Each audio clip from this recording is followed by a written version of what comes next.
Belum ada. Kayaknya suka-suka saya kelihatannya caranya. Pak, gimana Pak? Boleh nggak saya berabrik? Gitu kira-kira. Saya nggak tahu karena saya baru, itu kode boleh apa enggak. Pertama, saya baru tahu tadi jam 1:30 kali, jadi belum banyak pikiran. Tapi pesan Presiden adalah balik arah ekonomi, ciptakan pertumbuhan ekonomi yang lebih cepat, secepat mungkin. Itu akan kita kerjakan ke depan. Saya akan melihat di keuangan ada apa, instrumen apa yang masih bisa kita optimalkan, di situ akan kita maksimalkan supaya ekonominya jalan lagi. Bukan jalan lagi, jalan lebih cepat. Nanti kalau jalan lagi dibilang berhenti sekarang. Ada instruksi khusus untuk soal penerimaan, bro? Belum ada.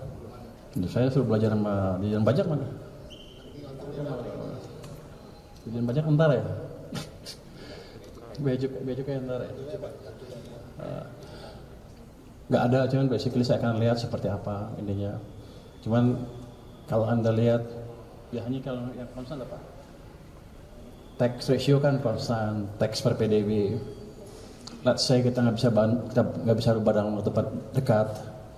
Ya untuk meningkatkan tax ya kita percepat pertumbuhan ekonominya.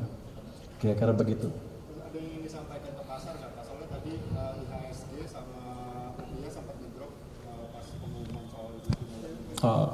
Mungkin pasar nggak tahu, saya orang pasar. Saya di pasar berapa sih? Iya sejak tahun 2000, 15 tahun lebih. Teman Pak Anggito dulu dimarah-marahin Pak Anggito karena dia majikan dulu. Saya di pasar. Tapi saya udah kenal pasar cukup lama. Di sini juga tim cukup kuat. Pak Anggito di pasar cukup lama. Pak Thomas sudah tim lama di sini. Beliau teman saya dari tahun 2000 kali ngajar di UI bareng-bareng. Jadi Pak Heru juga teman lama, ahli di bea cukai juga. Jadi kalau mau dibetulin, diperbaiki, dioptimalkan, rasanya sih kita punya instrumen yang cukup untuk memperbaiki secara bersama-sama.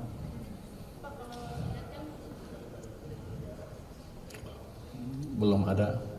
Kayaknya suka-suka saya kelihatannya. Saya tanya, Pak gimana Pak? Boleh nggak saya berabrik? Gitu kira-kira. Saya nggak tahu karena saya baru, itu kode boleh apa enggak.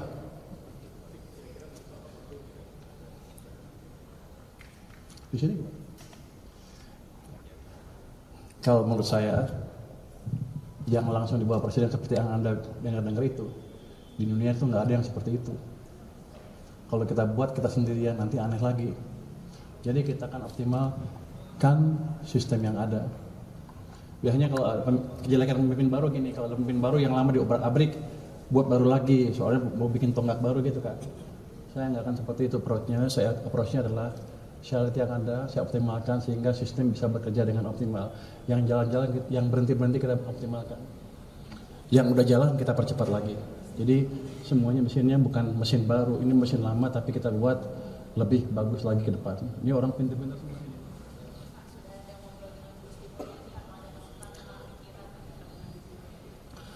Kalau saya ketemu Sri Mulyani kan setiap KSSK 3 bulan sekali, kadang-kadang juga berapa bulan sekali ketemu. Ya di situ ngomongnya. Kalau untuk hari ini belum, karena saya juga baru tahu tadi jam 1 lebih. Untuk masih punya jas kalau enggak. Oke, udah ada lagi. Kan kalau Bapak memang sudah malah melintang Pak di pasar keuangan, tapi kalau untuk sisi fiskal sendiri kan memang ini baru Pak. Kalau untuk Bapak sendiri seberapa akan belajarnya berapa lama sih Pak ini, karena kan kesehatan fiskal kita juga akan mantap Pak di tahun ini. Anda dari mana? Dari IDN Times Pak. Gimana? IDN Times. Anda nggak pernah tahu saya di mana ya? Iya Pak. Sebelum di sini saya di KSP juga pernah kan berapa tahun. Dan waktu krisis COVID 2020-21 saya di samping Presiden Jokowi membantu memformulasikan kebijakan fiskal yang baik pada waktu itu, bukan dari anggarannya aja tapi cara mengelola uang pada waktu itu. Jadi kalau Anda bilang saya nggak pengalaman, salah besar. 2008 saya bantu Pak SBY, saya think tanknya SBY. 2015 saya ke KSP bantu Pak Jokowi, waktu yang melambat kita balikan dengan cepat. Habis itu saya keluar 2020-2021 mau runtuh lagi, masuk lagi ke sana. Saya selalu memberi masukan fiskal ke pemerintah. Di belakang nggak dibayar. Mungkin sekarang dibayar, saatnya dibayar sekarang. Gaji gede nggak sini?